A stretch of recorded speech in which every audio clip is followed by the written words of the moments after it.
Everything's connected. Make sure it's all working right. Can I see us? Let's see. Send that out first. It didn't say, okay, now it says we're streaming on both. Okay.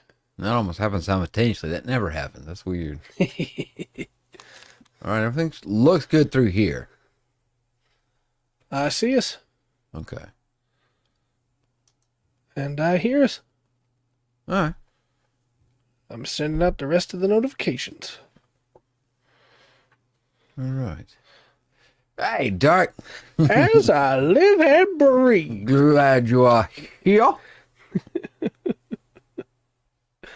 You're here on time, too. Everybody else is going to be late. Might have been excited about this episode tonight, huh?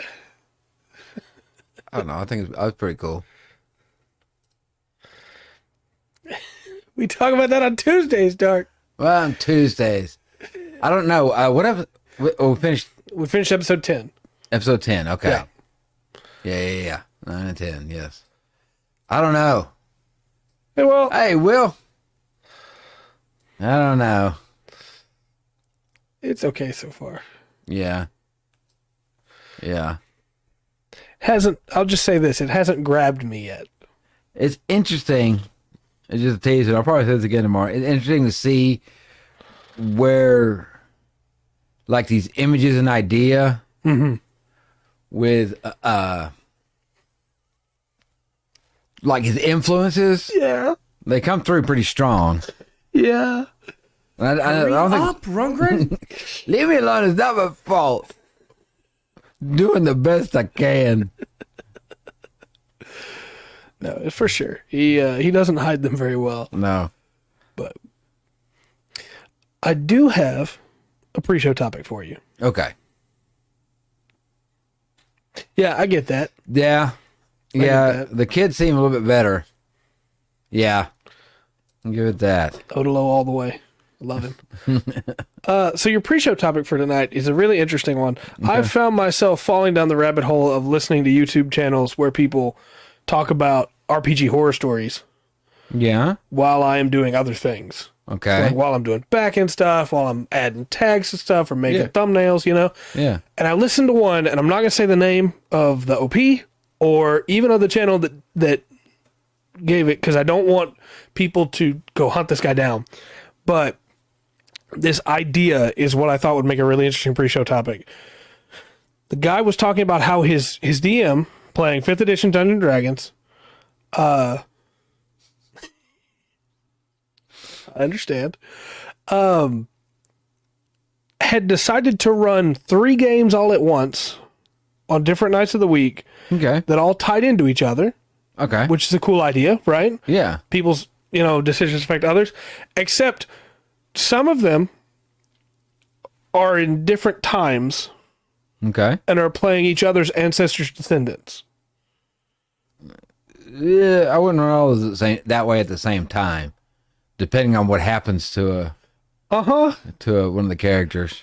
For instance, some guy committed a crime in the past, committed a crime in the future, and the DM has time police that showed up and arrested a different player's character for 3 sessions because of something another person did in a different game they're not a part of. Yeah, I don't know. That's weird. I need a little more. Yeah. I mean, a couple of my favorite campaigns are, they go from, but they're in order. Like right. It was the first age and the second age. Yeah. We may do the third age here soon. Yeah. Like that's them because everything's already done. Mm-hmm. There's stuff y'all did in the first age that affected the second age, and there's stuff y'all did in the first and second age that's gonna, the way people are viewed and how things are set up in the third age. Right. I don't know if I'd do it all like that. Well, other problems that came from it was because timelines are involved, players in one group would be planning to do something with an item, and decisions that the group that played the day before them made that item not exist anymore. So when that group got ready to play, the item was gone. Yeah, that's weird. I think that's too much, right? Yeah, I don't know. Depending on how it's run. I guess it could be done, but I don't know. I would have a huge session 0 about that and get a lot of stuff lined out. I think another easy way to do it is go, hey, each of the 3 groups is on a different continent in this world. Oh, yeah, all on the same timeline. That's no problem. Yeah. I understand. Yeah, that's just dumb. Yeah, it's dumb. Yeah. It causes problems. Yeah. But I heard that and I was like, whoa. Why would you do that? Yeah. That seems crazy to me. Yeah. But, hey, yeah, sorry to tell you now that you're here at the table, but your character is unable to play tonight. I probably should have called you beforehand and told you not to bother showing up. Yeah. Because, Steve, last week, Steve made a decision and now your character has to pay for it. So I'm guessing that this is not even like you're going to play the descendants of your character. Right. It's like different people are going to play the descendants of your character. I don't know. It's bizarre.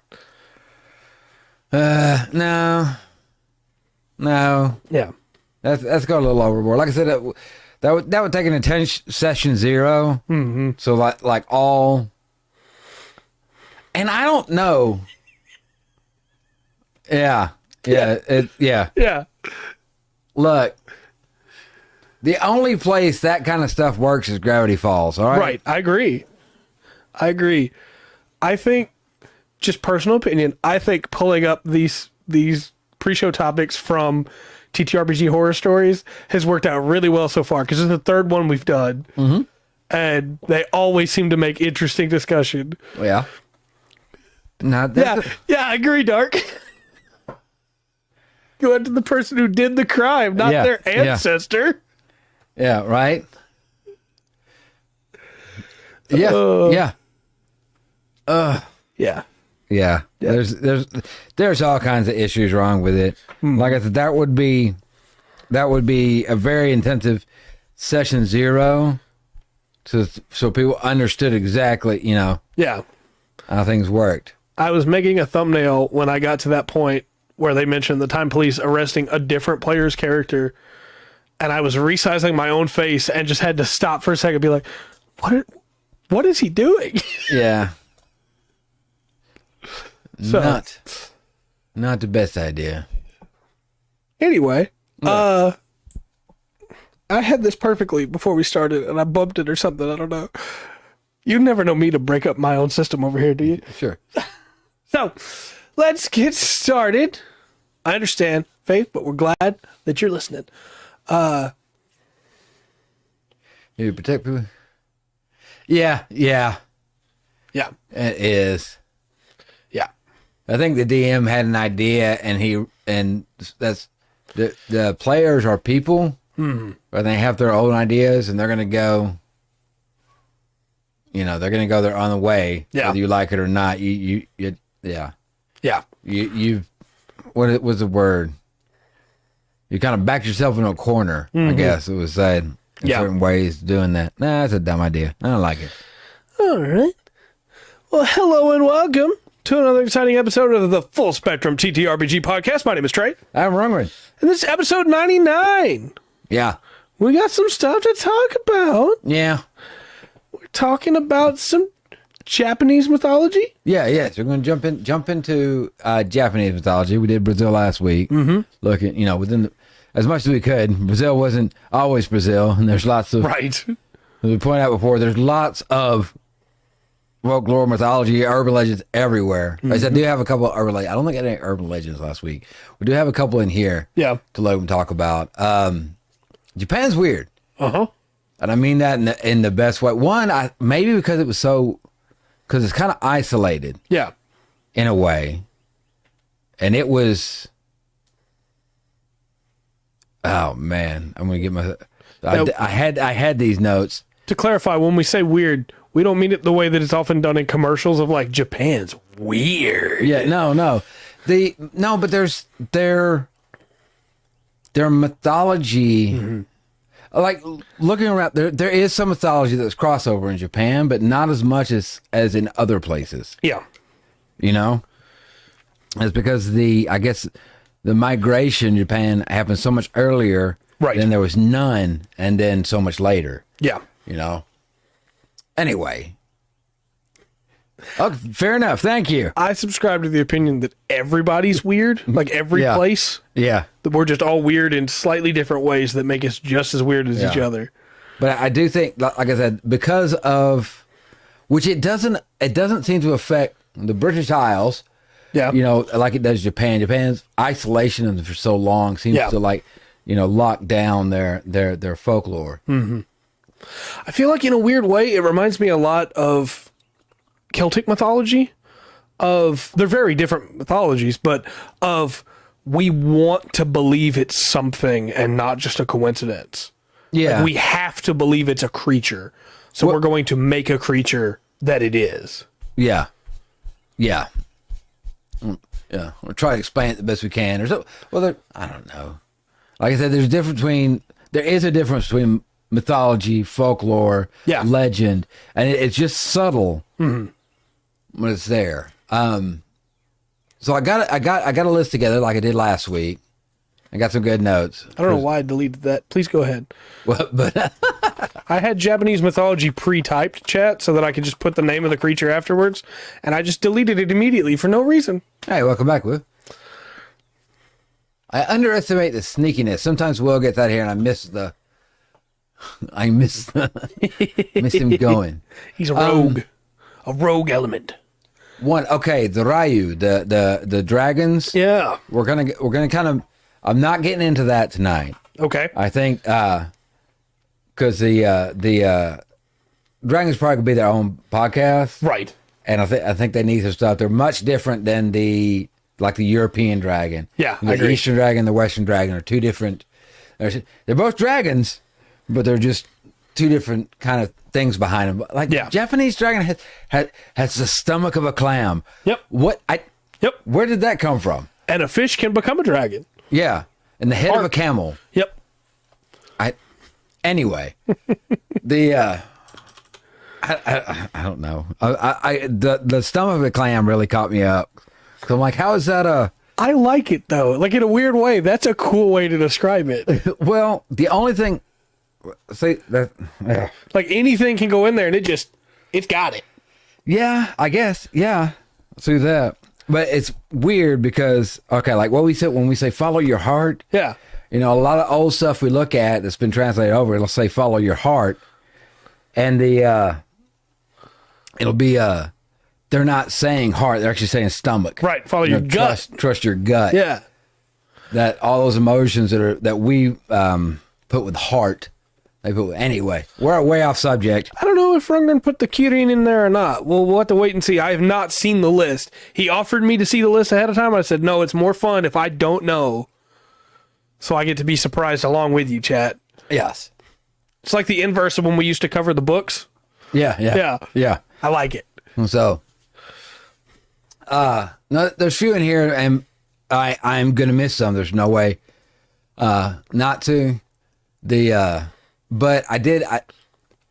There's a lot of them. Yeah. So we got a couple of things. Said that about the dragons. Not going to go into them too much. Not going to go into those tonight. But we can't talk about it without talking about yokai. Yeah. Because that's everything, right? Yokai watch. Because because even a lot of the ones I want to talk about are yokai. And there's not an English word that works well for yokai because it's more than ghosts. Yeah. You know, and it's more than just spirits. Yeah. It's just, and they can be animal spirits, ghosts, household objects. And if you see Japanese media, you're going to see yokai. 100%. You know, which one? There's a few. So yokai go. They fall in all those categories of myth, legend. You know, even urban legend.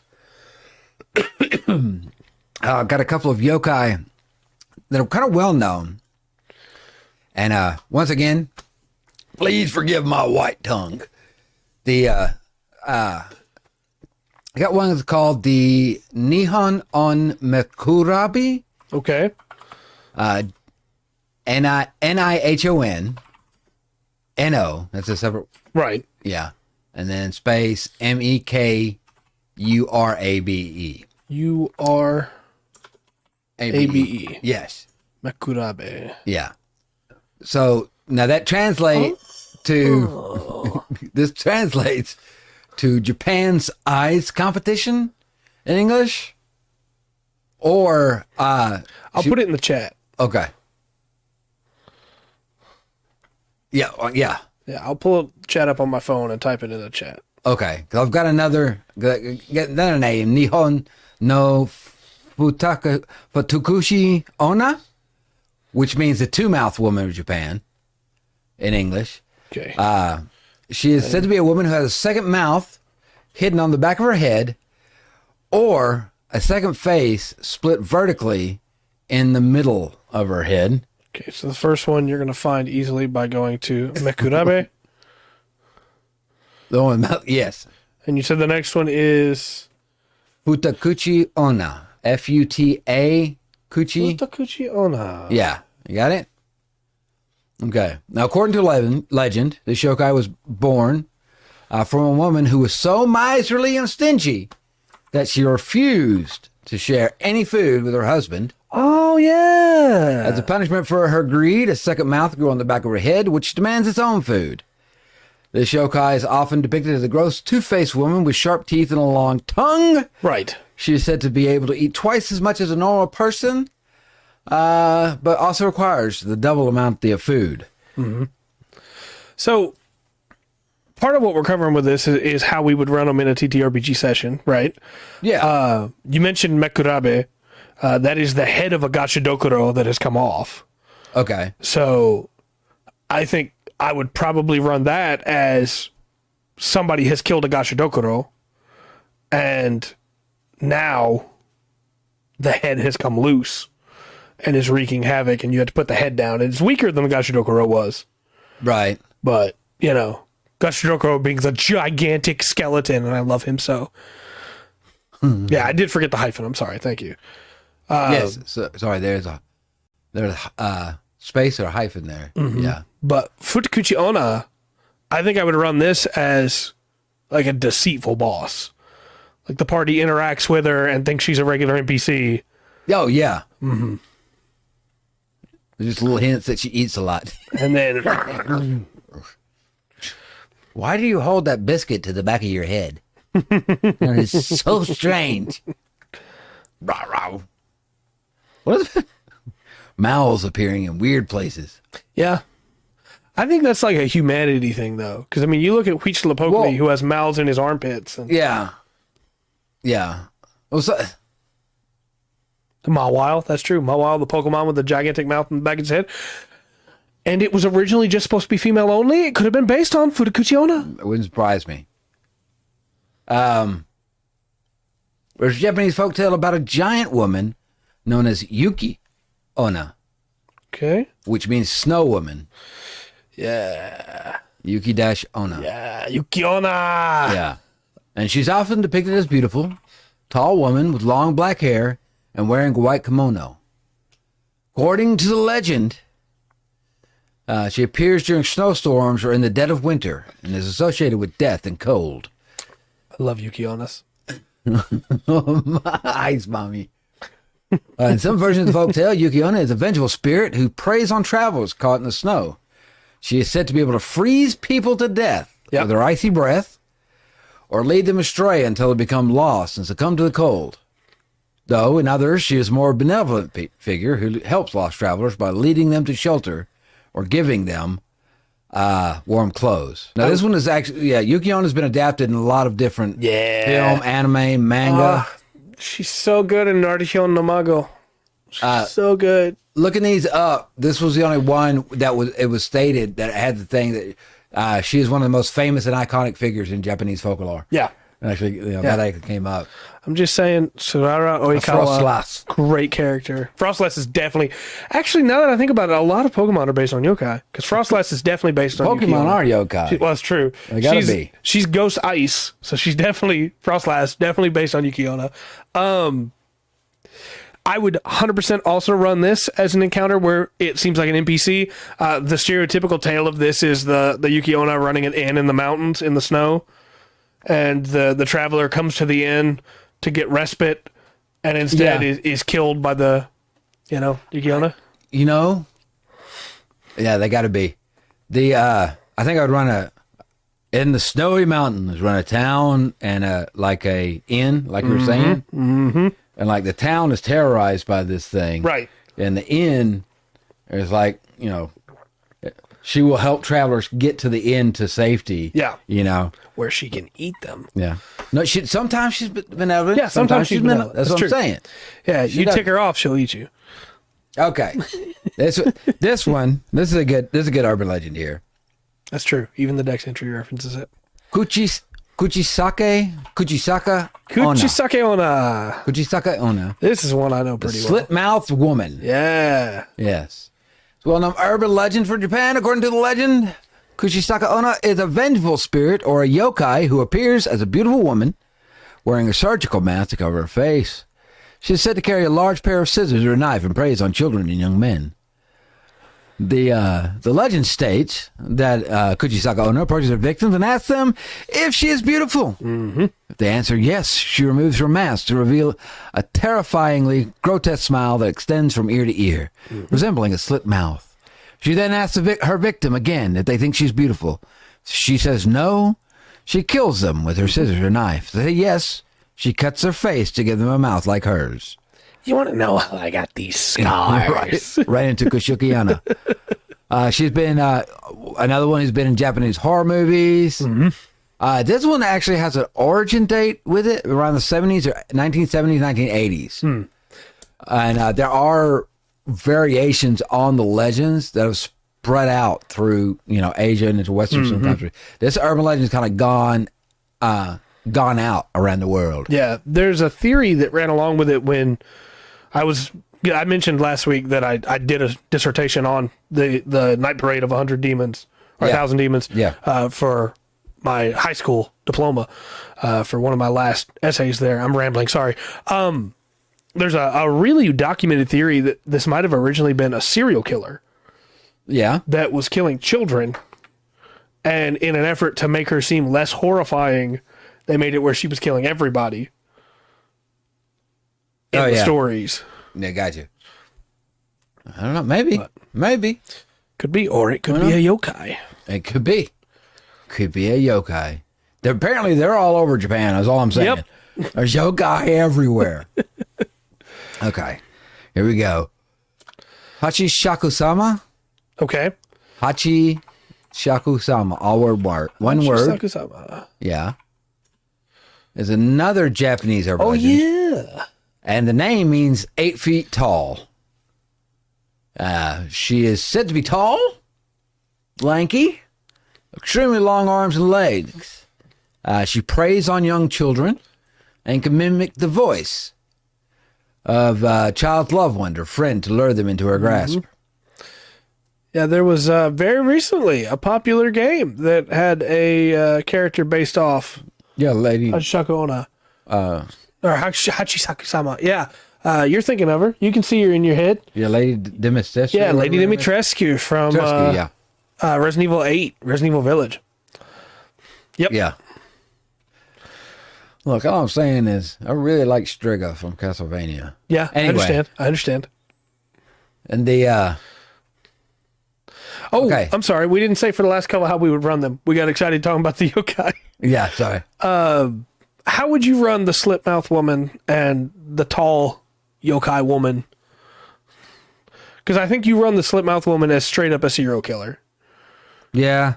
She shows up to somebody. Possibly might use a vampire stats. Yeah. Just to give that edge the same way. Like with the 8 foot tall. You can use a Cyclops or a giant. Yeah. I'm sure you would, Dark. Yes. But you could run that too, and it would be an interesting turn on that of the party says that, if the party says, you're pretty nice, but then doesn't let her cut their faces open. Yeah. Maybe she'll work with them. Or if the party subverts that and gives her a different answer that's not yes or no. I don't know. I think a lot of the vengeful spirit type are really good at NPCs. Find out why her face was slit and why she was buried, and find out why she's so angry. Right. Solve that. Another thing I just thought of, Pathfinder has a thing where if you're a summoner, Pathfinder 2nd edition, you can summon a vengeful spirit as your pet, as it were. It's not your pet. It's still a vengeful spirit. It will kill people. Right. But you have some limited control on it. Something like any of the yokai we've been talking about, that would be great for that. Yeah. Hag would definitely work. Yes, a tall lady. Oh, she goes after children. Mm-hmm. Once again, hammering down the whole hag thing. Yeah. Now this one, the Hachishaku-sama. Thank you, Japanese. That originated in the Miyazaki Prefecture, but it's gone throughout the country. If you hear her call your name, you should run away as fast as you can. Yeah. Because she will kidnap and kill children. Some say she's a vengeful spirit seeking revenge on those who wronged her in life, while there others are names. Do you got I already the name? posted this name, Dark. Oh, did you? I already posted it. Just scroll up. It's the tall lady. Yes, you did. There it is. She's a tall lady, yes. But some say that she's just a supernatural being with unknown origins. And I don't know if you've read it.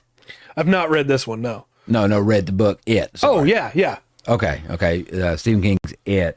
The type of creature that Pennywise is, she almost fits that with the mimicry and they don't have a name. Right. The type of creature, but they're old and ancient. No, I agree. Watch out, bearded man! Watch out, indeed. Also, just one thing I wanted to point out, for any of these that we've named that have Ona or even Hachishaku-sama, if you're Googling them and you're at work, make sure you have safe search on. Because the internet loves these yokai women that eat children. Yeah. Well, and I'm not saying they're wrong to do so, but... There's a lot of vengeful women in Japan. That's what I'm saying. I like my Yuki Onas a lot. I'm just saying, if you're at work. Yeah. Because I know some people listen to this while they're at work. Now, I picked out of this. I do want to say, we as we go through this, sometimes we might pick up something from a certain religion or anything like that. We're not commenting on that. Right. We're talking about the image of the being in that. Right. Yeah, that's why you get fair point. Amaterasu. Yeah. She's Good old Amy. Yeah, she's a sun goddess, and she is the most important deity in the Shinto religion, so I want to be careful. She is depicted as a beautiful woman wearing white robes and is associated with light, harmony, and prosperity. A life-giving god. Yeah. She's also the wolf in Okami. Okay, very nice. Yes, this is not the one who locked herself in a cave. Right. This is not the sun. Yeah. And her husband's the moon. It's not that one, but it is a nice. It's the light, the harmony, and prosperity. Clerics, paladins in the campaign. Yeah, 100%. You want something. You don't want a like a Western feeling or European feeling, right. God or Greek or anything like that. You can reach out and find something interesting in that. Yeah. Just her setup, I guess. Yeah. If I'm running a paladin or a champion and I want to be about good, you absolutely could, depending on which religion you're looking at, she can still be the goddess of the sun. But you also have Izanagi and Izanami. So, it's... Yeah, which is a different one. And those are, those are definitely, because the Japan was made from her tears? Yeah. Her tears, yeah. That's a really sad story, by the way. Yeah. For sure. There's a lot you could do with her. And I, like you were saying, 100% I'd run a paladin or a champion, depending on D&D Pathfinder. Yeah. That follows Amaterasu, I think, because she also is like justice and uprightness, You can't craft. Yeah, I mean. Yeah, there you go. Yeah. So are you saying that you have to free her from the mine so you can craft? Stop. Can't get food. There's more important things, Trey. Hey, yo, I was down in the butt. All right, that. We have okay. Next one. Next one is the Baku. Yeah, Pretty popular one. A supernatural beings, because there's all kinds of Baku, or there's a bunch of Baku, I guess. But they devour nightmares. Okay. Yes, the Baku. That's fair. According to legend, they were created by the spare pieces that were left over when the gods finished creating all other animals. Yeah. They must have made the platypus too, but they don't have them there, so like that. Yeah, yes, it could be seen as an elephant-like thing. Mm-hmm. They do have they go way back.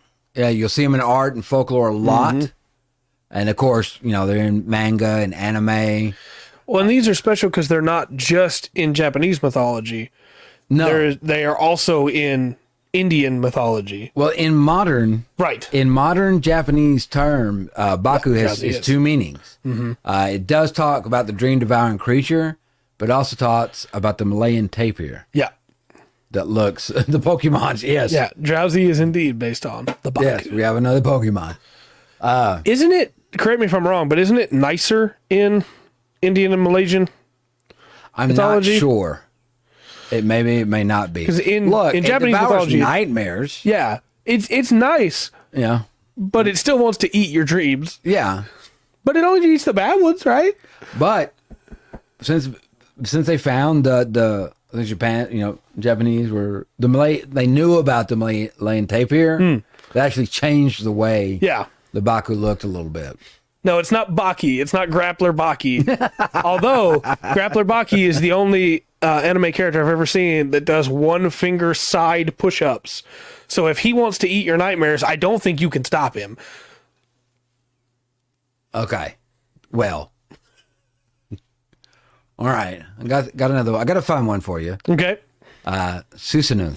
Oh, Susanoo. Okay. The god of storms in the sea. Love Susanoo. He's kind of got some wild behavior.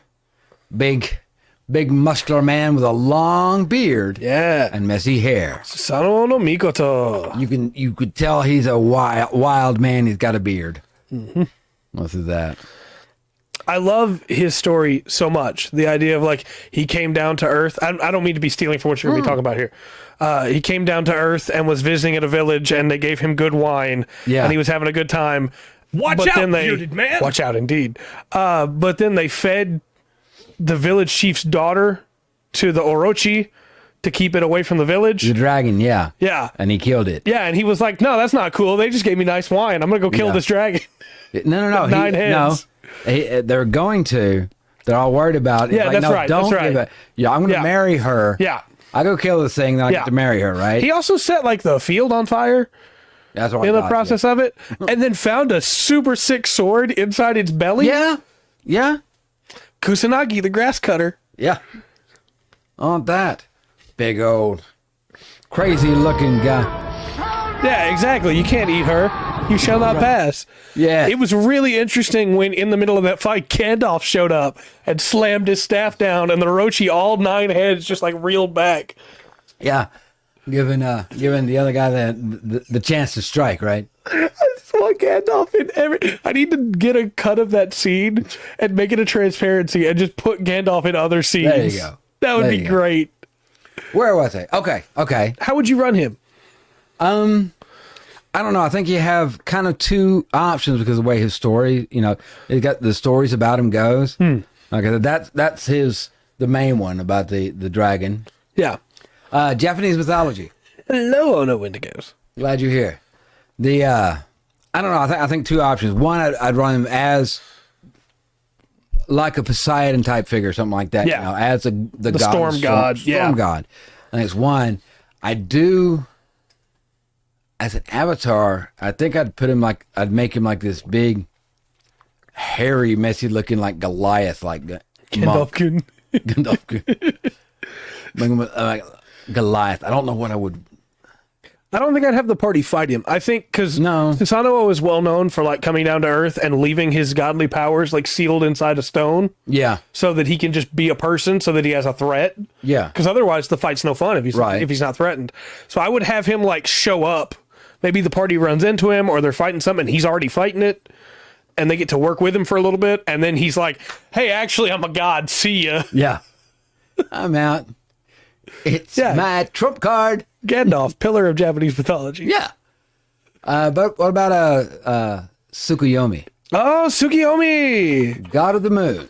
Tsukuyomi has been ruined for me partly because of Naruto. Oh, I'm sorry. It's okay. Well, traditionally, he's depicted as a handsome man wearing formal attire, and he is associated with knowledge, wisdom, and intuition. Yeah. Something else, another weird thing I found is that in Japanese mythology, the sun is the feminine, and the moon is the masculine. Right. Usually it's the other way around. But... And in a weird way, a lot of Japanese media has Tsukuyomi as a girl. Like Naruto does, and FF14 do. Like, yeah, I think that, honestly, I think that's, Western thing, because traditionally, Yeah, Tsukuyomi's a guy and everything else for the most part. But man, Tsukuyomi looks sick in all the old art and in all the new art. Like what a great design. Do you remember a video game? I don't know if you ever played it or seen it. Samurai Showdown? Yeah. Samurai Showdown 2? I remember Sam Show. Okay. Cool. Yeah. The blind guy in blue that fought looking away. Zatoichi. Yeah. Yeah. That's how I kind of picture this guy for some reason. Yeah, that's fair. I'll do that. I don't know how, a lot of these gods, you just run them as the god. Yeah, I think so too. And give things from that. Circle the Moon Druids, here you go. Yeah. It gives you another aesthetic to look at, another set of values and ideas to look at for how to run it. Right. Your relationship to you. What's the Pathfinder equivalent? It's Moon Touched, I think. Okay. So there you go. There you go. How about a Kappa? Okay, everybody loves a Kappa. Kappa. Yeah, not the brand of clothing. Come on. There we go. It's a water spirit. Yeah. Not any water though. It's just rivers and ponds. That's unfortunate. Let me do that differently so that you can actually see it without it doing the emote. What are you doing? There's an emote. Yeah. Kappa's an emote on Twitch. So when I typed Kappa... Oh, okay. All right, I'm going to do this like this and just remove the hyphen. Only if they don't like you. They're often depicted as small green humanoid creatures with webbed feet and a bowl-shaped head. Yeah, they're great. Yeah. I love Kappa. There's something if you give them, they'll leave you alone, I think. There are a couple different things. You can give them something to drink. I thought if you gave them, there was like a leek or something. Yeah, if you give them a leek. But if you give them meat, they will kill you. Yeah, right. Or if you give them a stone, they will kill you. Fair enough. Cucumbers? I didn't know you could give them cucumbers as well. Cucumbers, that's what it is. Cucumbers? I know you can give them a Kappa a cucumber, and it won't kill you. I wonder if that's a cultural difference thing of different parts of Japan. Possibly. Because it's a drink, a leek, and cucumbers. Yeah. That feels like the leek wrong. Right. Well, I think it's leek as well, because that feels like it could be. It feels like it could be an interesting, hey, this was the word, but because of the way it was said in this version of the dialect, Yeah. It's a mix between Gollum and a sea turtle. Yeah. And a Benedictine monk. I like them. Oh, they're weird. They're so cool. They're weird. I want to play a Kappa. Love cucumbers. I want to play a Kappa. Ish. All right. Cucumbers. Yes. Give a Kappa cucumber. Yeah. Oh, that's a better way to do that. Yeah. I would 100% run these as a misunderstood monster on the shore. They're just trying to live and have a good time, and people keep throwing rocks at them, so they keep killing them. Right. But the only story coming back to the town is that the Kappas are killing them. Yeah. Because nobody wants to admit, well, we started it. We threw the rocks first, Yeah. Yeah. They're supposed to, yes. Yeah. their little weakness. But see, they don't know the weakness. These are interesting. All right. I got the next one. Ready? Tengu. Oh, yeah. I love a Tengu. Supernatural creature that's said to be a part human and part bird. Often depicted having a long nose, but wearing traditional Japanese clothing. That's true, Dark. Heck yeah. And they'll bow back. Very good. I love Tengus. Yeah. Tengus are cool looking. Mm-hmm. A lot of, see masks. A lot of masks of the Tengu. Yeah. I know. That long nose sticking out. It is a default race in 3.5 and a uncommon race in Pathfinder 2e. Yeah. So you can play a Tengu. Yeah. Tengu have 2 different time periods. I'm sure they do. A lot of these are kind of weird. I try to be as basic as possible. Sorry, I'm just looking at pictures now. Yeah. I like Tengu a lot. Yeah, Tengu are cool. Well, they look intimidating. Mm-hmm. You know? They have a fan that can control the wind. That helps. It's great. Yeah. Yeah. The good ones are oracles that will banish demons away and other yokai to protect the mountain. And the bad ones will throw you off cliffs with the force of the wind.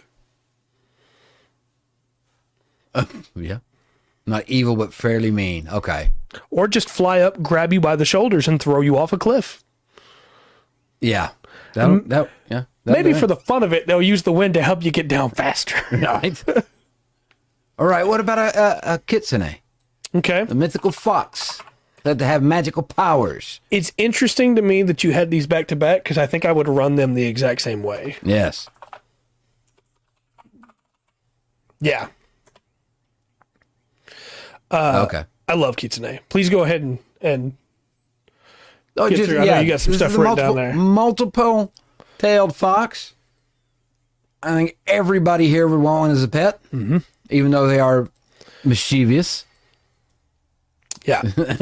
Yeah.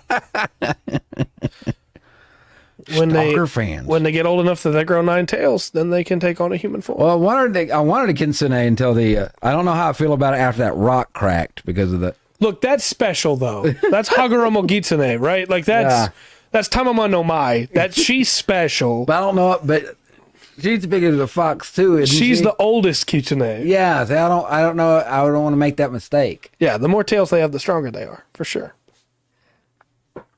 Yeah. I think it's every 1,000. Yeah, I think it's every 1,000 years they grow another tail. Yeah. So something like that, something to that effect. Yeah. You can also play Kitsune as a standard race in 3.5 and an uncommon race in Pathfinder 2e. That's also another Pokemon. Right. Yeah, 9 tails. I would 100% run the Kitsune and the Tengu the same way. I would have the Tengu either be a small group of Tengu or a small group of Kitsune that live on the mountain. Yeah. And the players interact with them, or it's one last one left on that mountain. And the Kitsune is protecting a shrine, and in, the Tengu is protecting the mountain itself. Or it's also Korean and Chinese. Okay. That's cool. So some of these do, yeah. Like I said, these paintings that go across. Yep. Cross cultures of these old stories and everything. Makes them real interesting. But you could also run a Kitsune as the final big bad of your campaign, where she's been, manipulating stuff along the way. And very mischievous, and depending on the magical power they had, how they use that, or how the Kitsune would use that. And then you just name her Tamamai no Mai. Yeah. Because don't forget, another thing that the Kitsune are known to do is to use the will-o'-the-wisps, the foxfire, as they call it, to lead people away from civilization. Yeah. So, that's foxfires everywhere. They're not always trying to kill people. Sometimes they lead children away for hours just for the fun of it, and the kids are having a great time. Right. And they lead them right back. Yeah. See? They just want to play. Mm-hmm. They're Japan's coyotes. Yeah. Well, yeah. Yeah. That's the way it had to be. I mean, because of how the country was founded. When we start looking back, and when we start talking about, like, we're using modern borders just to give us an area to talk about, but that's not, Right. Culture didn't have those borders. Yeah, that didn't hold up well,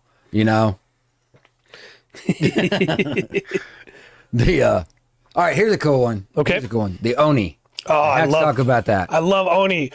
We talking about the red-blue divide? Yeah, type of demon. I just have it as a demon that's large, muscular. Okay. They're supposed to, they always look mean. They're supposed to bring bad luck and misfortune. Yeah. So the red and blue is a thing where in every main story that Oni come up in. Well, yeah, also that. Also Halo. In every main story that Oni come up in, there's a red Oni and there's a blue Oni. And the red Oni is stronger and the blue Oni is faster. And I love the way that has infested all of media. Yeah. Because Fire Emblem has the red and green Cavaliers. Yeah. Because of the red and blue Oni. We have Pokemon Red and Green, and which was translated to red and blue. You know, that divide of red and blue is almost as like solid in mankind, as it were, as monkeys and dogs hate each other, which comes from Chinese mythology. Yeah. And it's just really fun to me. Yeah, that's true. They used to be like protectors and would take care of people, and now they eat people. Yeah, you just gotta be nice to them. One of my favorite depictions of the red and blue Oni, and then I'll stop talking about it, is in Dragon Ball Z, where they're both the guardians of the gates of Hiffle, and they're both constantly working out because the blue Oni is mad that the red Oni's stronger, and the red Oni is mad that the blue Oni's faster. Yeah. Which is how it goes back every time. Yeah. They humans, yeah, exactly. Humans are the real monsters. Well, if you notice, I believe in a lot of mythology, and this goes for worldwide. A lot of mythology stuff, you're going to see reflection of human characteristics. The best and the worst. Yeah. I got that wrong. I'm sorry. It's the other way around. The red Oni's faster, the blue Oni's stronger. Okay. I'm sorry about that. Let me And clarify. the Oni's in the Monsters Manual. Yeah. So yeah, you can just run it straight. you got it there. You could also, if you wanted to have a group of Onis, you could run a group of Oni mercenaries as hobgoblins. Yeah. Like you take the hobgoblin stats. I thought about that earlier. I think it'd be interesting. Anything really. Yes. Also that. Okay. As we already talked about Yuki Onna. Jorogumo.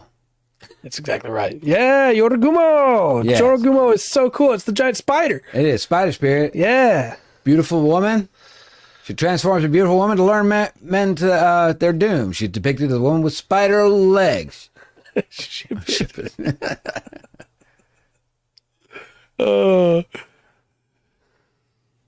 Yeah. That's true. Yeah, you could do. Orcs would actually make a pretty good. Yeah, you could. Pretty good standard.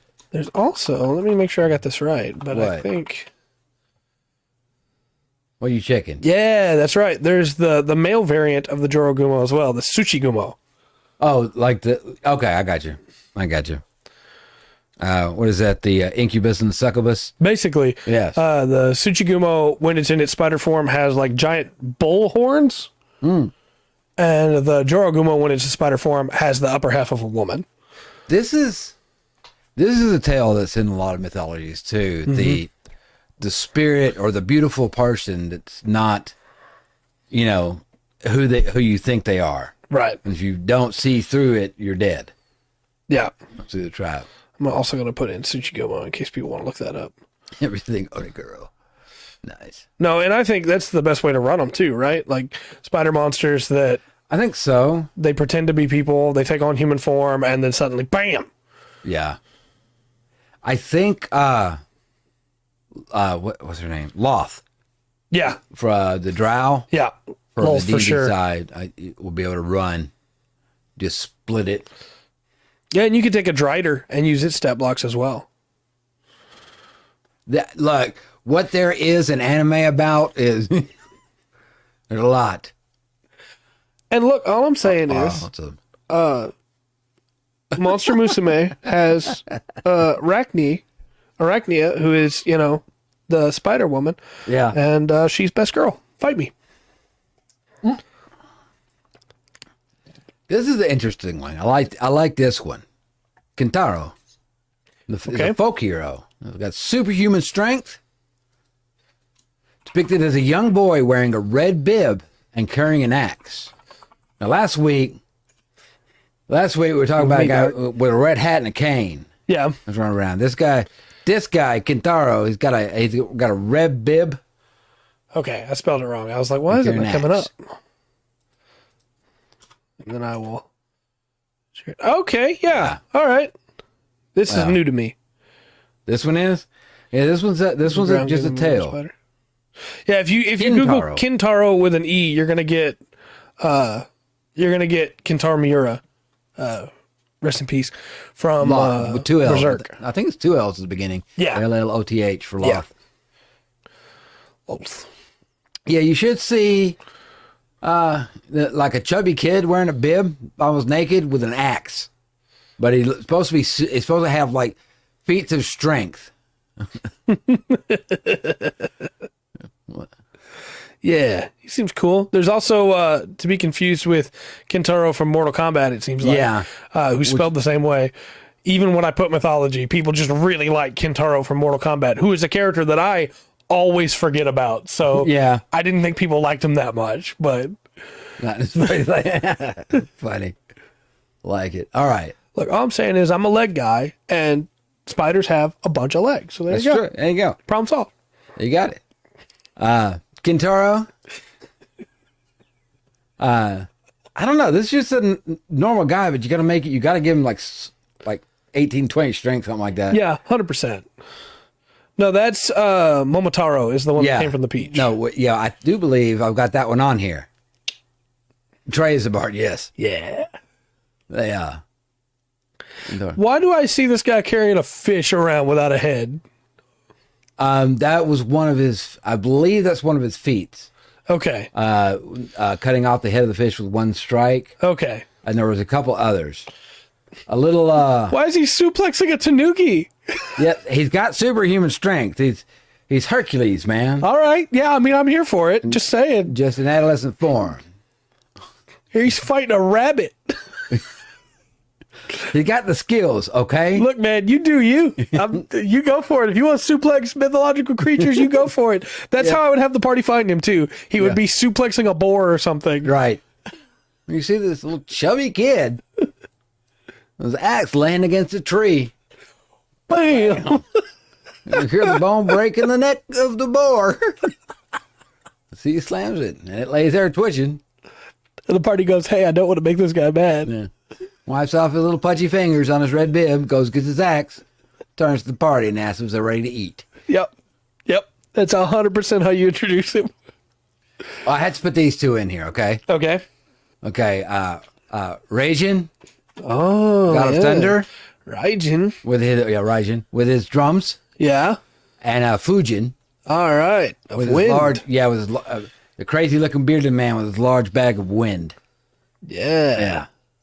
Yes. I put one too many U's in there. I gotta grab the monster manual. Hold on. There we go. Okay. I like these a lot. Again, Pokemon based on them. But when you search for Fujin and Raijin, you should probably put Mythology afterwards, because otherwise you're going to get Mortal Kombat characters. Mortal Kombat! No, I think these are cool. Yeah, both of these are in D&D, yeah. I don't know if they're in Pathfinder. I will look that up while we're doing this. Well, there's a creature I've been thinking of in here that I can't think of the name of, and it's right at the beginning of the monster manual. Okay, not that one. Some of the angels would work though. A diva, that would be cool. Yeah. What is it called? Let me see if I can find it. I know it's here. I can drive myself batty looking for it. They're not in Pathfinder 2e, but you could run them as one of the other gods. I would have the party find them fighting. 100%. Like Raijin, because they fought all the time. Yeah. Well, the thing is, Dark, depending on where you're at in Japan, Susanoo is the god of storms in southern Japan, but Fujin and Raijin together are the storm, because Raijin is the god of lightning. God of thunder. And Fujin is the god of wind and rain, and so together they become the god of the storms. Yes. Yeah, they're cool. I like them a lot. Yeah, and they the first Raijin, or the first introduction I had to these two was a movie called Big Trouble in Little China. Yeah.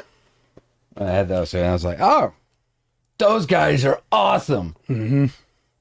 And every time there's a storm, it's because they're fighting or because they're dancing. Yeah.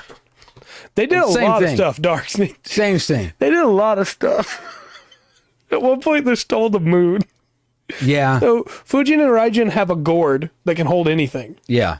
And anything that's caught up in the gourd is trapped there until they release it. And at one point, they caught the moon, Tsukiyomi, and kept it there safe. Yeah. Until they decided to let it out. But no one could sleep anymore because it never got dark because the moon wasn't there. Because that's how that works. Yeah. And so eventually the people of the earth came and asked them to release. Yeah, that's Naruto has the gourd because of it. Yeah. To release Tsukiyomi so that they could all sleep again. And they had a big argument about it and finally decided, okay, they would let the moon go. And they did. Well, that's nice of them. Right, Connor Futon. I like those guys. Yeah, they're cool. I think they can.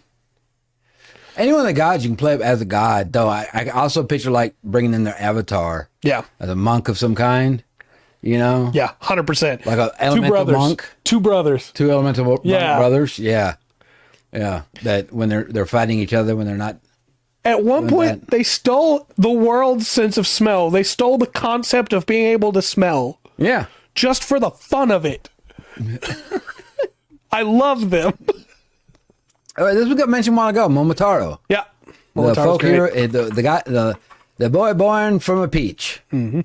A young boy wearing traditional Japanese outfit, carrying a large peach. Mm-hmm. He's pretty great. I don't know what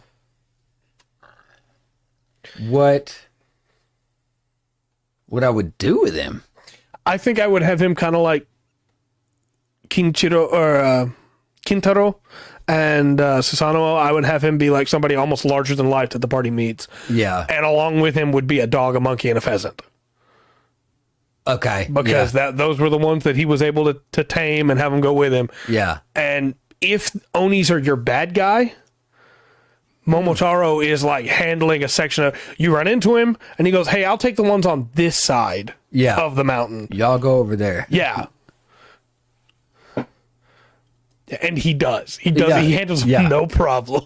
Excellent. I like this. The next one's name a lot. I just think it sounds neat. The Yamaba. Okay. Yamauba. Okay. Yamauba. Yeah, a mountain hag that eats children. Oh, yeah. Yeah. Yeah, it's also known as Yamanba. Yamamba? Mm-hmm. But both are correct. No, you got it right. Oh, okay. They're both correct. Okay. And it's that. These, yeah. We got straight up use a hag for that. Yeah, she's stealing children. She's eating people. You got to stop her. Yeah. This one I don't think is misunderstood, unfortunately. This one, I like the idea that all yokai are misunderstood, except for Yamauba. Still have him dancing gif? Dancing gif of Momotaro? Is that what we're referencing? I'm not sure. What dancing gift? GIF. No, you're good, Dark. What dancing GIF? I'm confused. I don't know. We'll get clarification. Grandma, this is why I keep you in the old folks home. Right.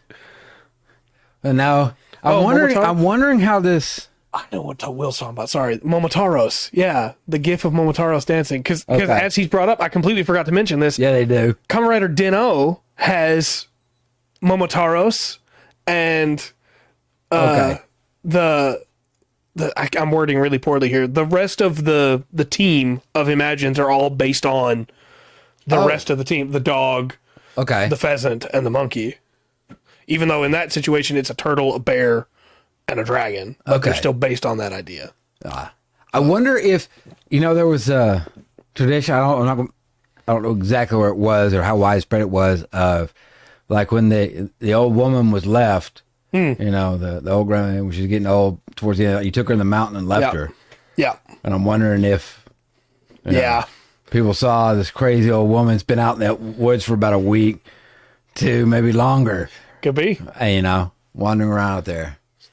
Yubaba? Yeah. Yes. Isn't this also the woman from Baba Yaga, Avatar? definitely. The Bloodbender? Is it? Like, she's got to be based on that, right? The idea of this old woman that lives alone? Because she's a waterbender that's all alone by herself in the Fire Nation, and she's gone crazy and is bending blood, Okay. I don't know. We'll have to find out. Also, these pictures are creepy. Yeah. Just as they should be. Well,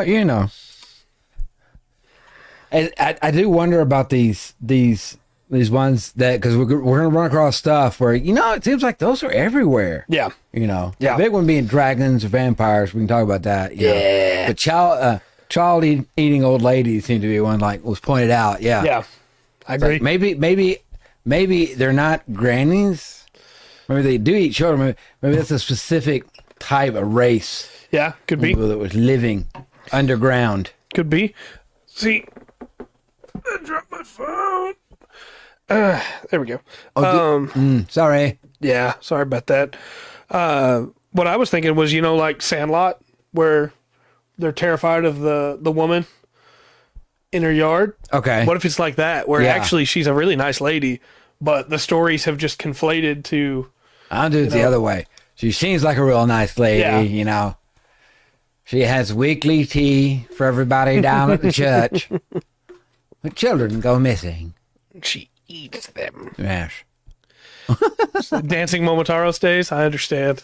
Yes. I understand. All right. Well, we got a few more. I got a cool one next. All of them have been pretty cool, to be honest. Yeah. But Kiyohime, a woman who fell in love with a monk but was rejected. She's transformed into a dragon to chase him down. Mm-hmm.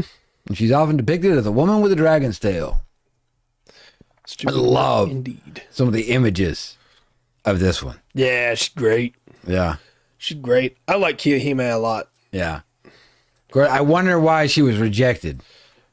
Yeah, no, I mean, that was a stupid choice to reject her. I mean, just look at her. She's great. Heck yeah. And she's real sweet, and she cares about people, She doesn't kill people that aren't in her way. She's really nice. Yeah. Yeah. Notice me, senpai. She just needs love and understanding. Yeah. How would you run her? Her heart was broke. I don't know. I kind of want to give her...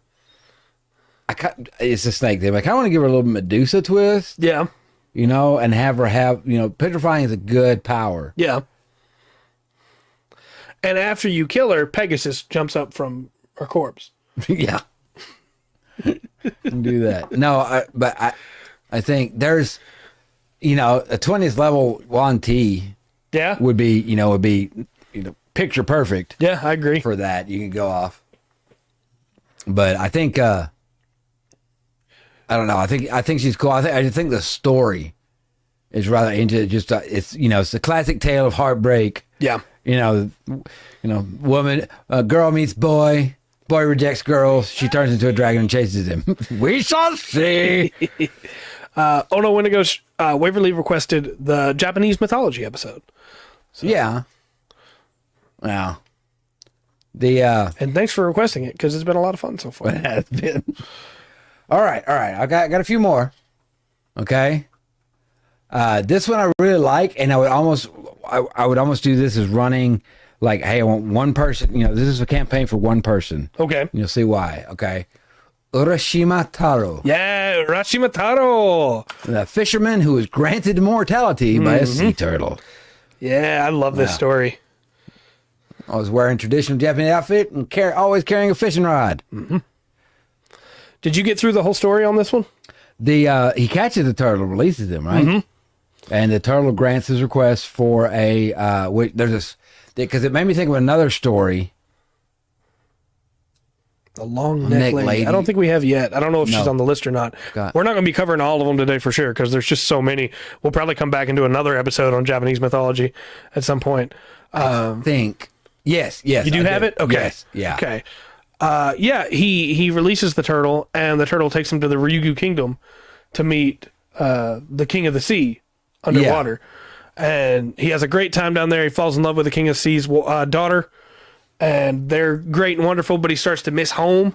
And so she gives him a box and says that under no circumstances can he ever open that box. Right. And he goes back ashore, and it's been 400 years. I'd probably go visit her a couple times before that, but go ahead. Yeah. 400 years, because he was so entranced in the Ryugu Kingdom, he didn't realize how much time had passed. Yeah. And he starts trying to ask about his mother because she was sick, and she's long gone, of course. His home is gone. Everybody he knows is gone. His family line is dead because he was the last one. And so instead of going back to go see the woman that he loves, he decides to open the box because he's so despondent. And inside the box was the power it was his age, basically, was inside the box. So it hits him all all at once, and he crumbles to dust. Wow. Seen stories like that throughout some other places, too. Yeah. It is a wonderfully tragic story, and anybody that follows this channel knows that I love tragic stories. Well, there's the story. There's a couple of them, because there's a story, like in Greek mythology, what's his name goes to hell, don't look back. Yeah. And gets to the doorway and looks back over his shoulder and sees his wife's. Her name is Eurydice. I can't remember his name. Saved my life right now. Went through, but he looks back at the last second. I gotta look it up. But the story also reminds Orpheus. me of Orpheus. Orpheus, that's right. I should have known that in the Sandman books, he's Morpheus' son. Yeah. Morpheus got a dream. Yeah. Yes. Hiroshima, like that. I think I would take somebody, do like a one person quest where you're Hiroshima team, Taro. Yeah. That you go through that experience. Been gone for 400 years. You've been blissful while you've been gone. Yeah. It's Christian Andersen type story. There's for sure. What a few of those. All right. We haven't done a tragedy episode, but we should. And also, thank you, Ono Wendigos. The YouTube delay is pretty rough, but thank you. Yes. Because we did not know that name to save our lives. Yeah, it went. That's the wrong mythology. My brain went on that all. How about Hachiman? Okay, Hachiman. God of War. Yeah. And I like that he's a patron deity of samurai. Mm-hmm. Pick that, of course, so he's shown in armor, fierce warrior in armor carrying bow and arrow. Mm-hmm. Going through that. Yeah, if memory serves, he doesn't have a face. He just has the mask. Yeah, he's just he's the embodiment of war, and you don't want to wake him up. Yeah. Apparently he's in Smite. Of course he is. Mm-hmm. But I would run this as another god for paladins or champions, depending on. Oh, yeah. It'd be a little bit darker than the other ones that we talked about. A little more grim, a little more serious. Not necessarily like evil. Right. There's stuff from the outside you can be like, yes, evil, but in his mind and the mind of the clerics, everything of him, it's like, no, this is war. Yeah. And in order to defeat the enemy, we have to cut off supply lines, and we have to do things that aren't not right in civilized society. Right. Like killing is not something they take pride in or see it as a bad thing. Right. Either way, it is just required. Yeah, it's just required. Exactly. I think in 5e you have he's an ancient one. I mean, in 5e paladins have very loose vows. Unfortunately, you have in campaigns that you've run before where I've been a paladin, you have been more strict with them, which I prefer. I like that. Yeah. So I think a paladin makes a vow, it should mean something. Right. In PF2E, you have the champion where they have edicts and anathemas. So I think Hachiman would fit so well as a champion god, where the edict is like, you have to commit to the war effort. And the anathema is anything that would pull you away from war or would keep you out of the fight. So anything that like, hey, helping this person doesn't help the war, I'm not going to do it. Yeah. I'm anathema to this. Yeah.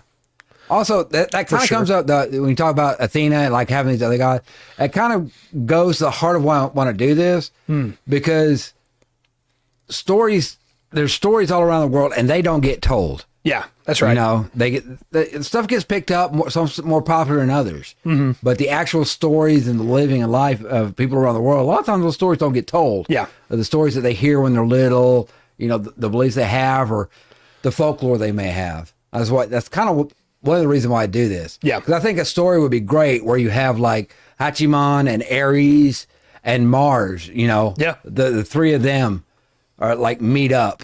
And they have some kind of test, And they have a big war. They have a big fight, you know, on that, and none of them can win. And Kratos shows up, and Doom Guy shows up. Right. And look, we could just write this fan fiction. No, I want to keep it with you know. And Guts shows up from Berserk. But a bunch of ancient gods, you know. It was like when we look in, you know, we got Thor, the god of thunder. Yeah, we have a god of thunder here, you know, in West Africa, you got Shanto. Yeah. You know, big god of lightning that carries a battle axe. Yeah. I would like to see that in a comic. I would like to see him and Thor meet. Why haven't we seen that in the comic? That's my question. I agree. That's my question. I agree.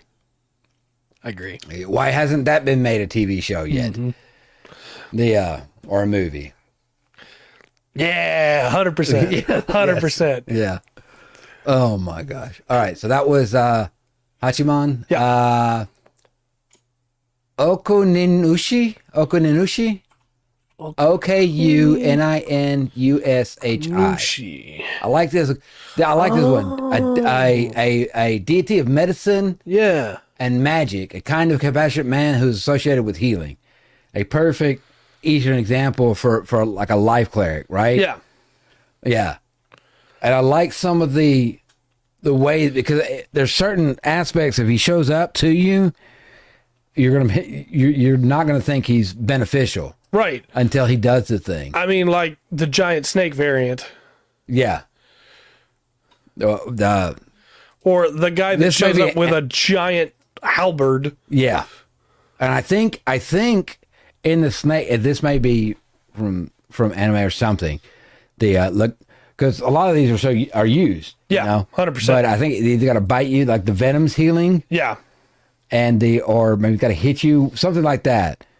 The healing effect looks like it might cause harm. The hurt you to heal you. That's where that's like a thing, I guess, in Japanese mythology is from Okuninushi. Okay, possible. That's cool. I like that. Yeah. Because that's a common idea, that is healing should hurt, because when the hurt leaves, the healing has begun. Yeah. Okay, interesting. I would run this as an NPC that the party meets that 100% at first they think is going to be a problem. Mm-hmm.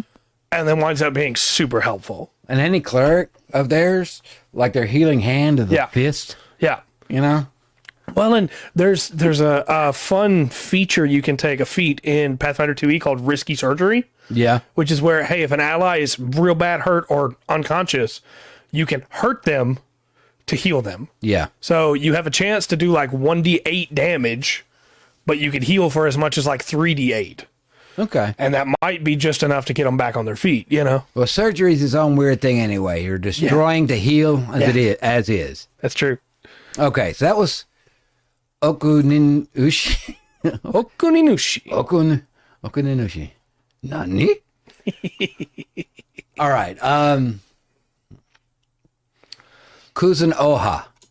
Kuzunoha. Oh, Kuzunoha. Yes.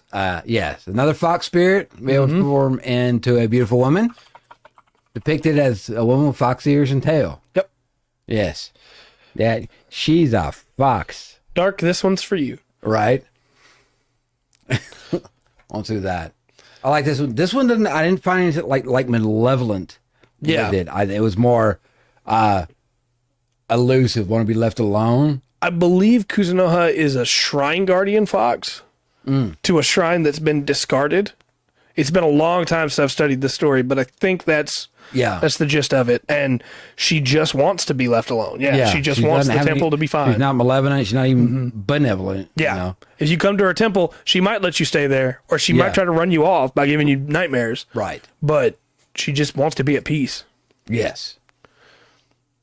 And I would run that the same way. I would have her wanting to be at peace, and the party comes in, and maybe the whole party winds up with nightmares the first night, but if you stay again, then she tries a different method. And yeah, she gets more forceful. yeah.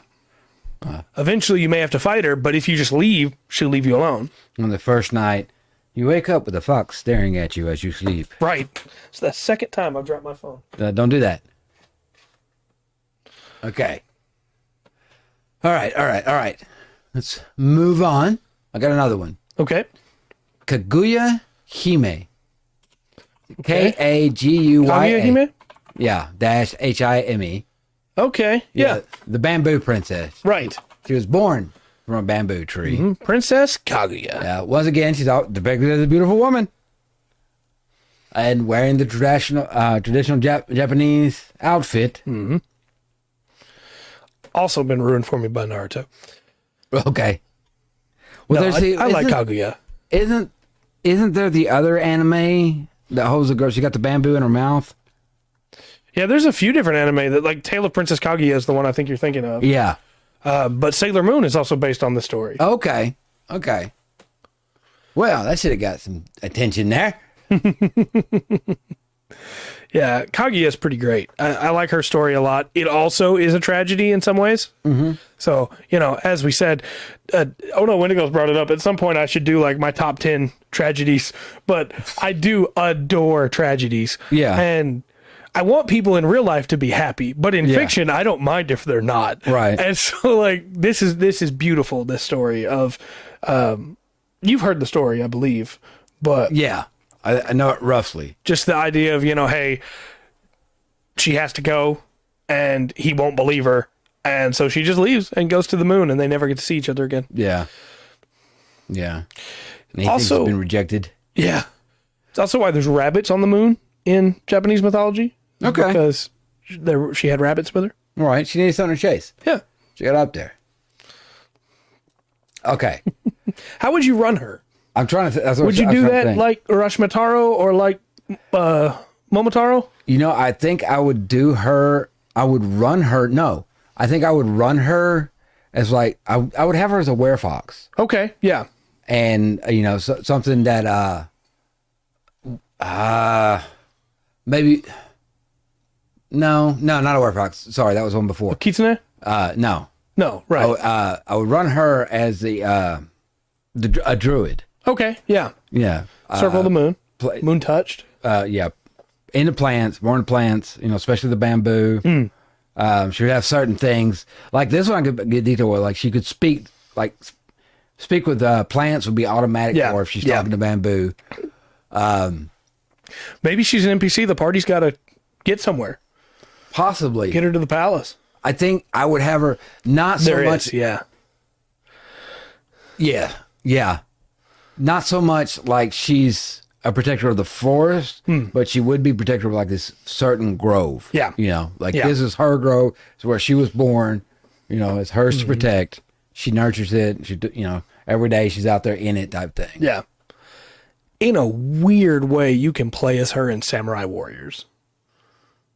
Okay. Why she's in a Dynasty Warriors like set in, different periods of the Sengoku era? Yeah. Who knows? But she is. And she's kind of fun to play. Okay. Interesting. Yeah. Chang'e. That's an okay. Very interesting. All right. How about Amano Jaku? Okay. AMANOJAKU. Mm-hmm. It's a type of demon that's said to be the opposite of the Oni. Mm-hmm. They're often depicted as small, impish creatures with horns and a mischievous expression. Amano Jaku. Have a battle between Amanojakus and Onis. Yeah. And you got to pick sides. Yeah, I think that'd be a cool way to do it. Also, where Onis are often shown, there's a weird, like, misunderstanding, I guess. Onis are often shown nowadays with clubs. It didn't used to be that way. Onis used to have swords. Yeah. Amanojaku had clubs. But Okay. now you kind of see it mix and match between the two. But I like Amanojakus. I think I'd agree with you. I'd run them the exact same way. Amanojaku just is, yeah, pretty much. which side you gonna choose? And if you don't choose Oni, you chose wrong.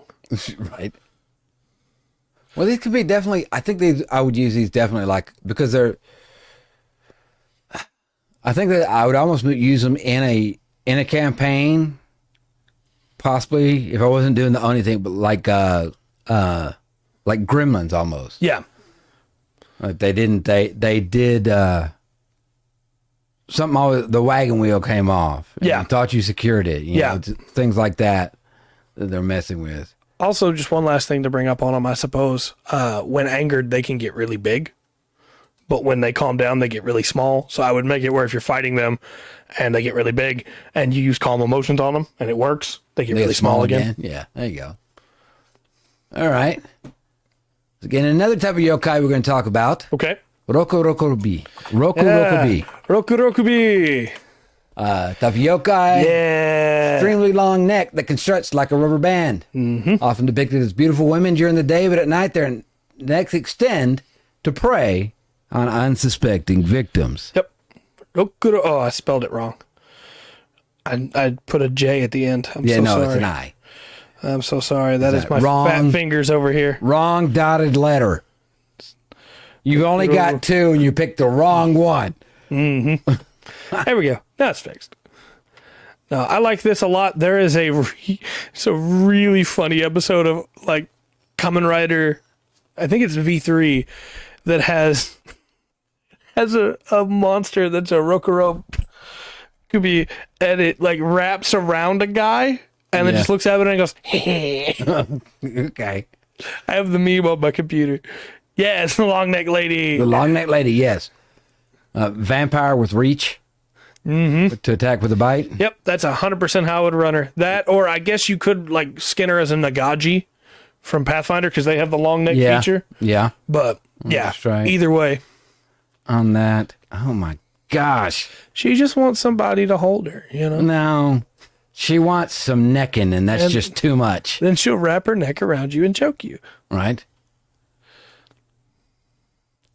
Yeah, I don't remember, honestly, what the correct answer is either, but... That you have to answer correct? Yeah. Mm-hmm. Kind of, what kind of like a sphinx?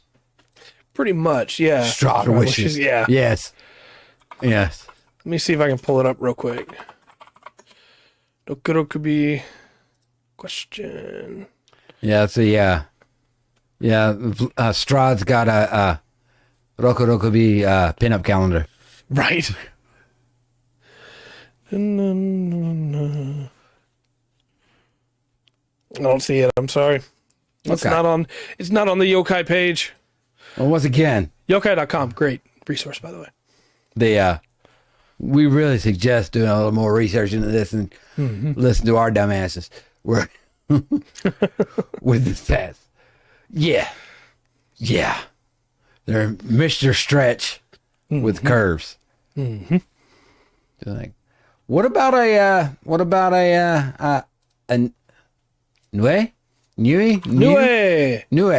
Yeah. Creature with the head of a monkey. Mythology here. The body of a tanuki or a raccoon dog. Legs of a tiger. Tails of a snake. Mm-hmm. Supposed to bring misfortune and illness to those who see it. They're so cool. And they can become electrified in a lot of mythology. And they can breathe fire in a lot of mythology. It was terrifying enough of that, but I didn't see the electrifying. I just thought when you saw one, it's like, misfortune became your way. Well, because a lot of people misunderstand and assume these are just straight yokai, but these are divine yokai. This was created by the gods. With leftover parts? How many of those did they make? A lot. So, Bakur got the... Anue can breathe the fire of the gods and call down the lightning of the gods. Okay. I don't know. They're very chimeric. Yeah. Yeah, I think they're Japan's chimera for sure. They kind of thrown together. But there was the only tell I found was like a guy looking into the eyes of it or seeing it, and then like his crops failed, his wife died, and so his children left or something like that. If you've ever heard of the Pokemon Absol, the Nue is the inspiration for that because they're considered harbingers. If they show up, everything around you is going to fall apart. Like if you see a Nue, your life's done, basically. They're not going to kill you. No, you may kill yourself by the time they're done cursing you, but a lot of people aren't even sure if it's them cursing you or just they feed on the misfortune. And so, like, they find out something bad is coming your way, and so they've come to feed on it. okay. And it could be either way. Nobody can know because if you've seen one, you probably didn't get the chance to talk to people very often. Right. So, They may not be the cause of the misfortune, but they are the harbinger of it. yeah. They come around. Yeah, that makes more sense. Ono Wendigos, we talked about the Kuchisake Ona earlier, and she definitely has the questions. Yeah, she has the slit-faced lady. Yeah, she'll ask you questions. She asks if she is beautiful. Mm-hmm. She say yes. She'll take her mask off and show you her slit mouth, and ask you again. If you say no, she'll kill you. Say yes, she'll give you one. A smile like hers. Mm-hmm. If you say no, she's not beautiful to begin with, she'll kill you. Yep. That's why you should look at her and say, I need time to decide. Then she'll kill you. Yeah. But Now at least say, then... no, that only looks good on you. At least then you tried. It only looks good on you. Jizo, the Jizo. Yeah, Jizo. Okay. Now this one's kind of interesting. I grabbed this one because this is in the Buddhist. Yep. It's a Bodhisattva. Mm-hmm. Bodhisattva? Yeah, Bodhisattva.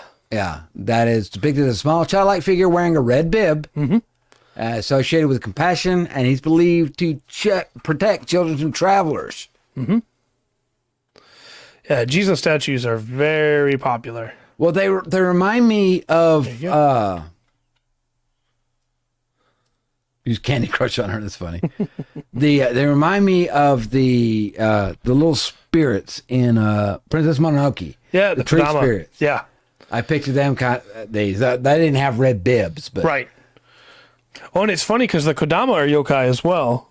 Yeah. And they're a lot more terrifying than Princess Mononoke made them seem. Yeah. Whereas these are the benevolent ones, like the ones in Princess Mononoke. For sure. Yeah.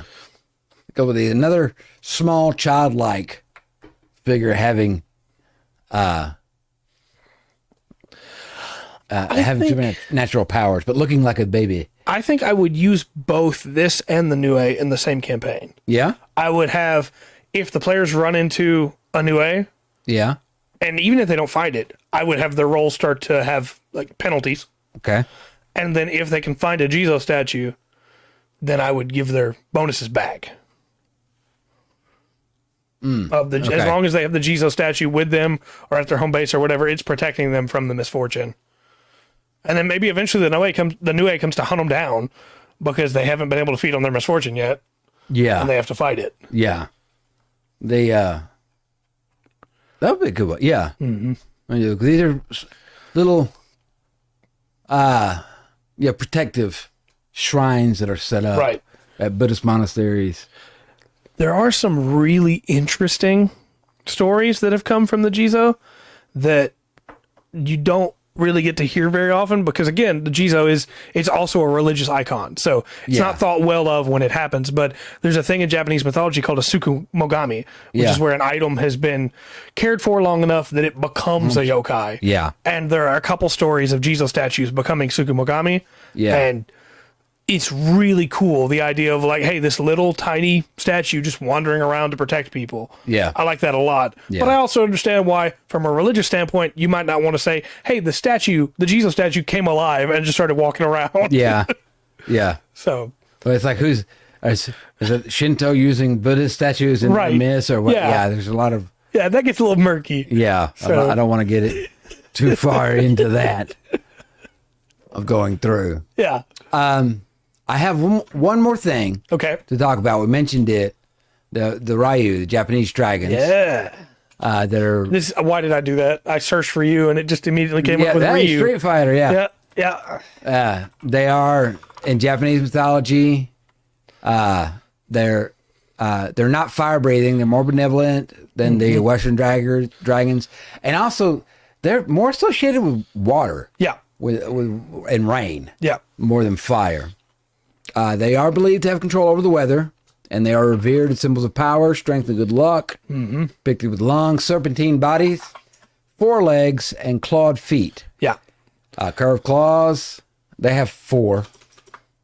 Chinese dragons have 3. Yep. But look very similar. They do sometimes show up with large pearl-like orbs in their claws. Mm-hmm. That's to represent the power of the dragon. And some stories they're known to take on human form and to interact with humans. Go through. But the power of a dragon and a small orb, that sounds familiar. I'm pretty sure that's been used in something. A couple places. Specifically, we talked about Urashmitaro earlier and the Ryugu Kingdom. The king, the emperor of the Ryugu Kingdom, is Ryujin, the Dragon Emperor. Okay. And so he is like the higher above the Ryu. And there's also legends of Ryujin Maru, who is like god of the wind.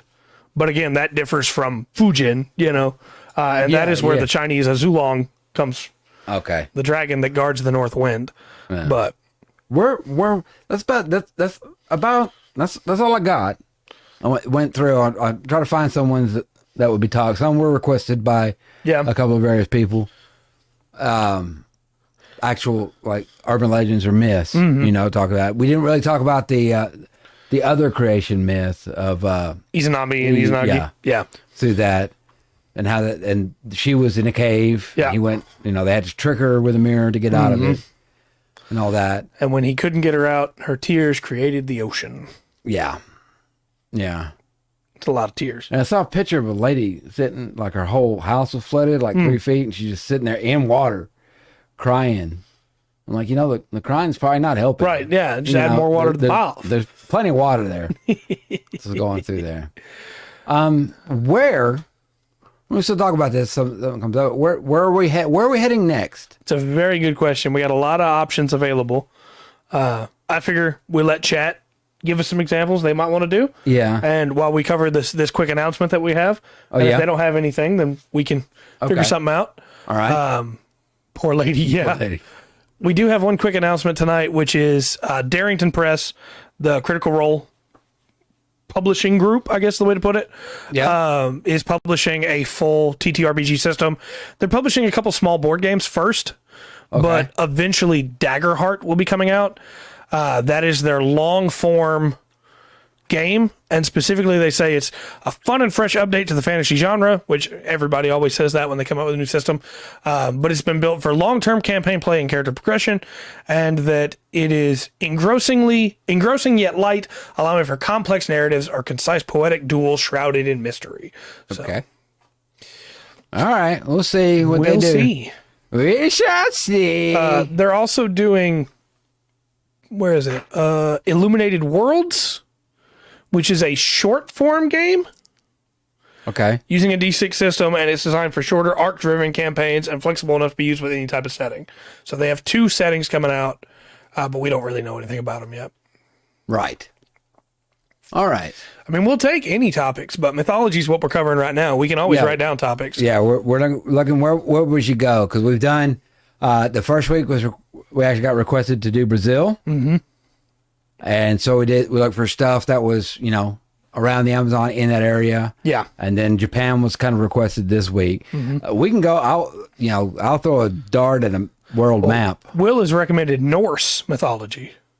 Oh, okay. And that's a fun one for sure. Yeah, we can jump back over there and Fafnir then. Yeah, we can jump back over there and we'll jump into the Norse mythology then. Mm-hmm.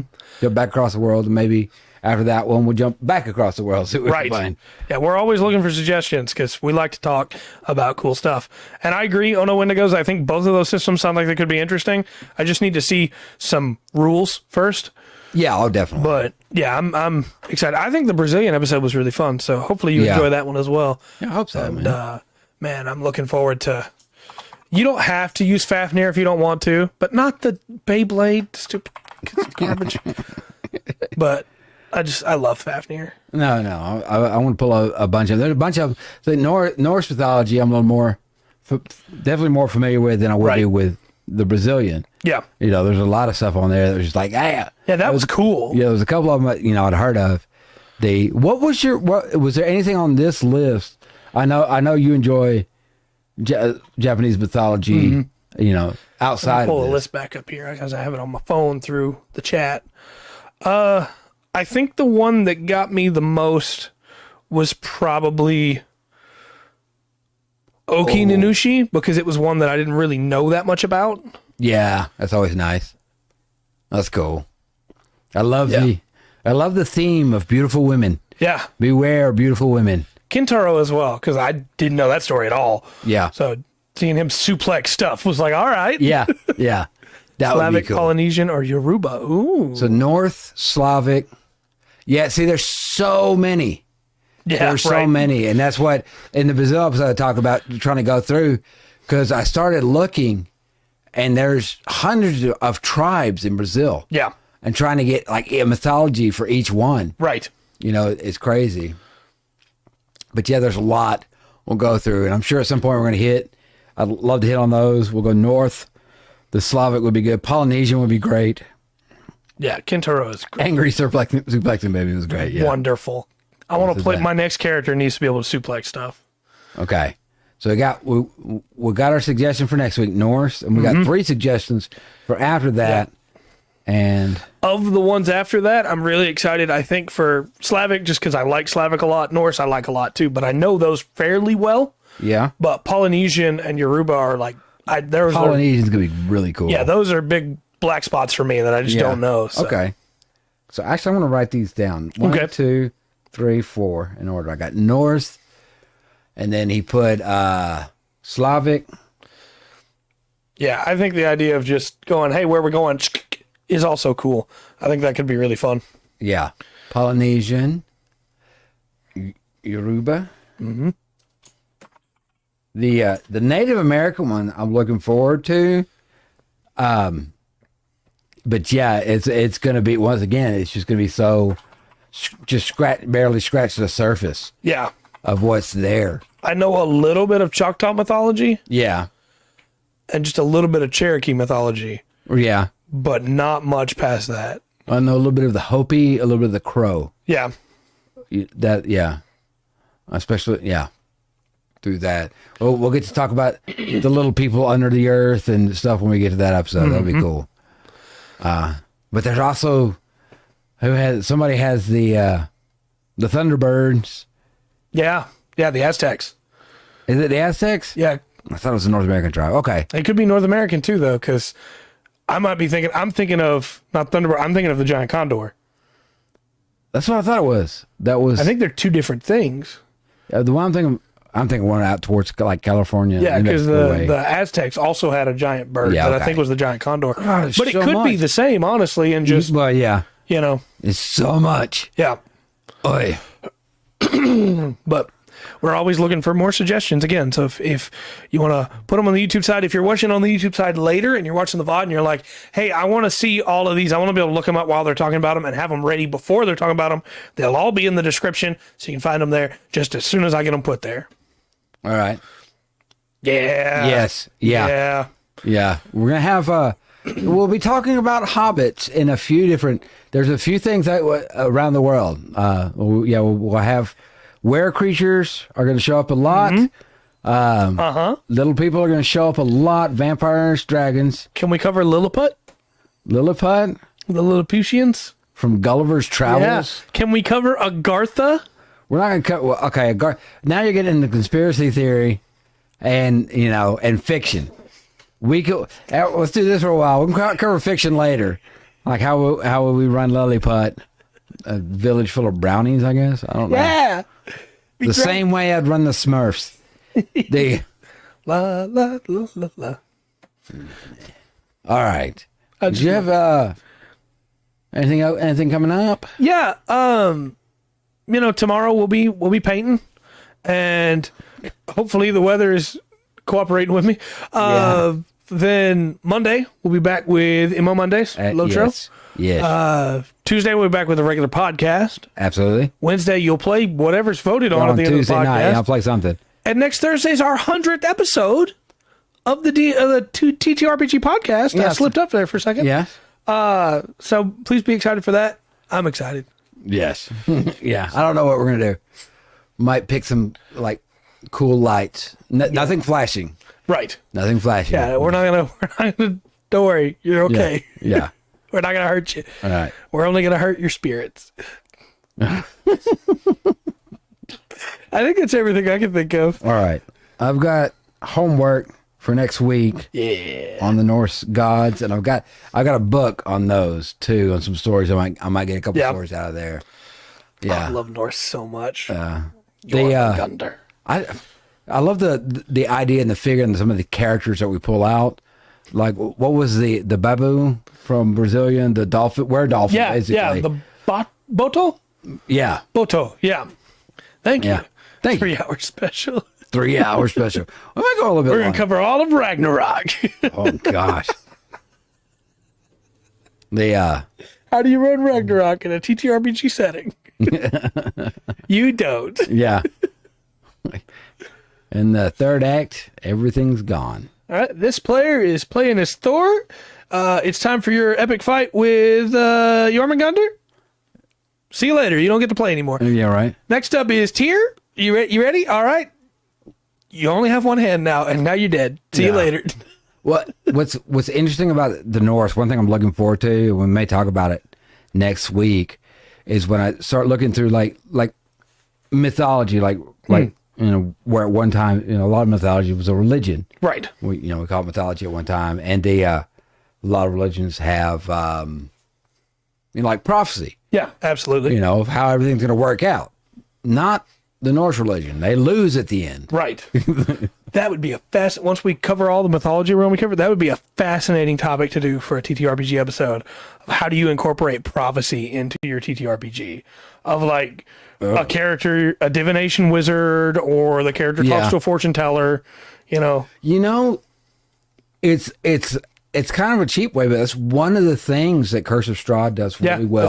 That's true. At the beginning of it with the, it's not a Terra deck, it's another, they use another word. Yeah. You can basically get one a Terra deck, though. Yeah, it's basically a Terra deck. You can use a regular deck of cards. They got rolls for it on there. But so each time you got a number of each time it can be different up to I don't know, about 6 different ways. I think so, of how it's going to turn out. Oh, hold on. I can do this. 3 times 2 is 6. Mm-hmm. All right. We'll multiply that again. Well, it's about 6 different ways. Yeah. Yeah. 1, then 0, which we don't use. Right. Yeah. We'll figure it out factorially. Oh, I'm so glad we're friends. Yeah. They got that. Yeah, I think Prophecy episode would be really cool. I think that'd be fun. But yeah, Monday through Friday, we're here 7 Central doing something on this. You've heard the breakdown of our weeks. Math. Gross. There was this, check out this guy named, pull up a YouTube video on it. There's a guy named Kurt Godel, and it'll have, either you call it about the incompleteness of math or the giant hole in math. Yeah. One of those, there should be plenty of videos, but I go into that. I like Kurt Godel a lot. And also, I'm not a mathematician. Just real quick, if you want to see more stuff about the yokai that we covered or any of the mythological creatures we covered today, there is a website called yokai.com. It's a really good resource. And also, you can watch the anime Nararihyon no Mago, or what is the English title for that? I have no idea. Pull that up real quick. Oh my gosh, Trey. It is... It is about yokai. It is the Hyakyagyo Nura Rise of the Yokai Clan. Okay. So, if you want to see some of these we talked about, that's cool. Aotabo is the Blue Oni. Sarara Oikawa is the Yuki Onna. There's a Tsuchigumo. There's a Jorogumo. There's a lot of stuff in there. So if you're interested, check that out. We're not sponsored. Just throwing that out there. Yeah, no. Nobody wants to put money behind this. Right. But I do own the manga, so I mean, Hey, there you go. Showing the love. All right. Manga. All right. Until next time, then. I've been Trey. I've been Rangan. And this has been the Full Spectrum TTRPG podcast. Remember to always enjoy the full spectrum. The Japanese mythology has to offer.